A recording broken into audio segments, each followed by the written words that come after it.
and welcome to Mr. Randy's Wine and Spirits. I am Mr. Randy, and we're here for another Final Pour episode in our revisiting series. If you're new to the channel, hello, welcome, come on in. All my returning viewers, good to see you. You know how we do. Let's get it on. So today we're going to be showcasing the Final Pour episode for the Highland Mist. This is the blended Scotch. So this does blend from 4 to 5 different regions. It is imported and then bottled by Barton, sold by Sazerac. Comes in at 40% alcohol by volume. There's nothing on the back. This is a 1 liter. So let's go ahead and get this done, shall we? So if you're a returning viewer and you closely follow the channel, you'll know that you've seen this bottle a couple of times. Now, this is a revisiting series that I've been doing this year. Basically, what I did was these are all the first types of bottles that I did on the channel back in early 2025 to mid 2025. The parameters for these are they have to be roughly $20 for a bottle out the door. They also have to be regularly available and obtainable. And they have to have changed my mind down here somewhere on the bottom. So let's go ahead and do the rundown for all the new people. So Mr. Randy does a 3-part series when he does his whiskey, wine, libations of sorts reviews. Part 1, off the rip. I get the bottle home, I crack it open, I have the first pour, and I share my impressions with you. Part 2, down here halfway-ish, in the half-ish, this is ish zone, I will leave whatever's left down there for a week, maybe 2, depending on circumstances, scheduling, you know, what have you. I'll go on the internet, I will find as much, and most likely as little, information as possible to share. I always want to try and share something. A good story or something would be nice. I come back, I wrap that all up into a presentation, I share it with you, we talk about it, I score it, we continue to drink it. Because in part 3, where we are here today, the final pour, thusly named, we pour that into the glass as we have, and we're going to compare it to the first pour and everything in between. And like I said, I've purchased this bottle, I think I've purchased this bottle four other times, which would make it 5, right?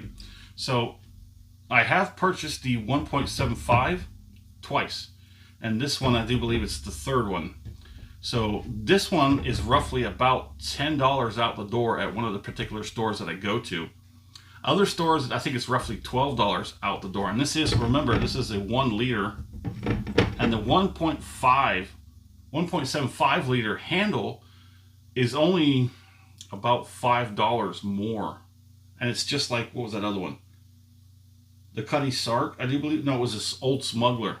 It was not even $5 more to jump from the 750 to the 1.75. This is a 1 liter at 10.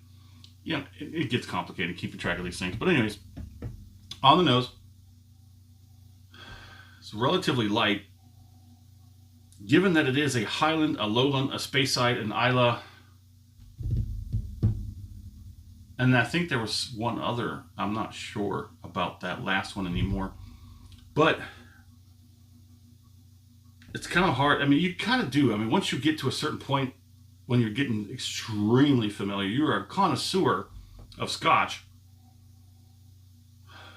I claim to be no expert. I just claim to be well acquainted. Highland Mist. Go back and watch the full review. I've got a lot of information about how it came to be, how many times it changed its hands, I think, and how it came to be the Highland Mist. I do believe that this is probably the best inexpensive blended Scotch that I've had. I've had a few, and I hope to come back to this. I will buy this again.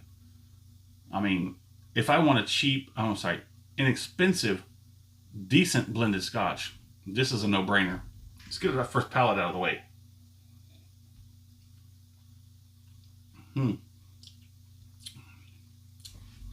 It's not so oily. or watery. It's relatively midway between being watery and oily. It's a pretty good one. It doesn't come off as being too oily or too watery. It's just, like I said, it's mid. But that first palating is just something you got to do and get it out of the way. So it's sort of like an acclimation. And you work it a little bit, you salivate, pull it out of all the cracks, crevices, gums, and you clear it out. And then you go in for the second one.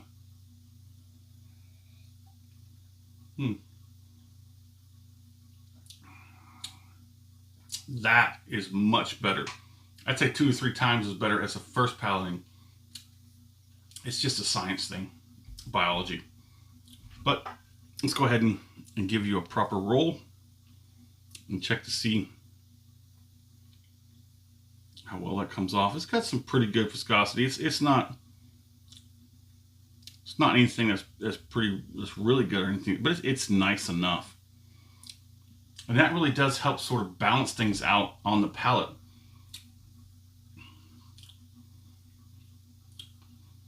But before we talk about that, let's get one more on there.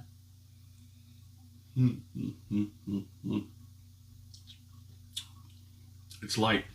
It's mellow. There's honey, vanilla, a little bit of spice. There's got to be some oak way back there somewhere. There it is. Probably the lightest and last on the list of the palating. There is light fruit, maybe even some dark fruit on there. Like I said, it's a blending of 4 different regions, or 5, from a numerous amount of distilleries. For all that information, please refer back to the full review. This is very nice for an inexpensive blended Scotch. Again, a no-brainer. I do believe, again, as I said, one of the premises, the parameters for this series, the revisiting, was that I didn't care much for it off the rip. Again, I do believe I started with a 1.75 liter. That's a very, very much of an investment, which hopefully pans out. That's a big jug. That's a jug-o juice. And I do believe it was $22, $23 for the bigger one. And this 1 liter, which isn't much down from that one, was roughly about $12, I think, out the door in one of my stores. Let's go ahead and get that finish.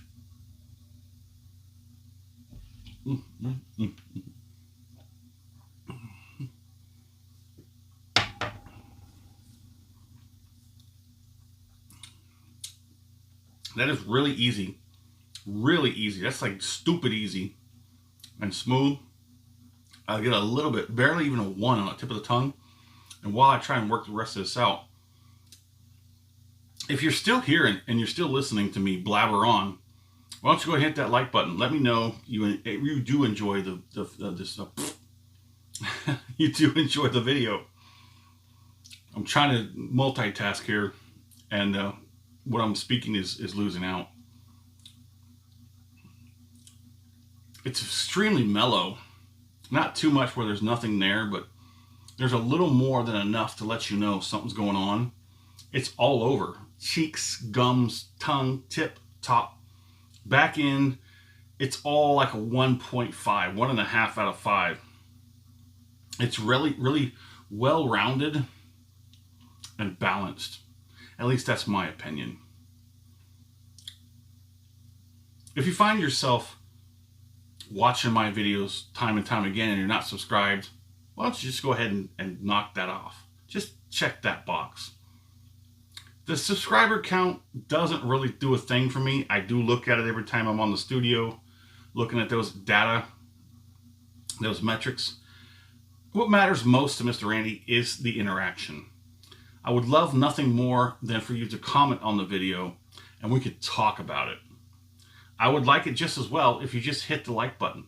The subscribe thing, it is what it is. But if you watch the video, you like it, why not just hit the like? And if I've sparked some kind of interest inside of you, leave a comment.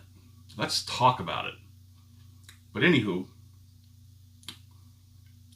I'm getting more on the cheeks now after all this than anything. The gums, the tongue, back end, it's mainly gums right now. It's just the size, not the gums, the cheeks. The cheeks are still kind of a little bit numb, and that's where I think most of the flavor is kind of still residing. The flavor actually does last a little bit longer on this finish than I say on a lot of the other inexpensive blended Scotch.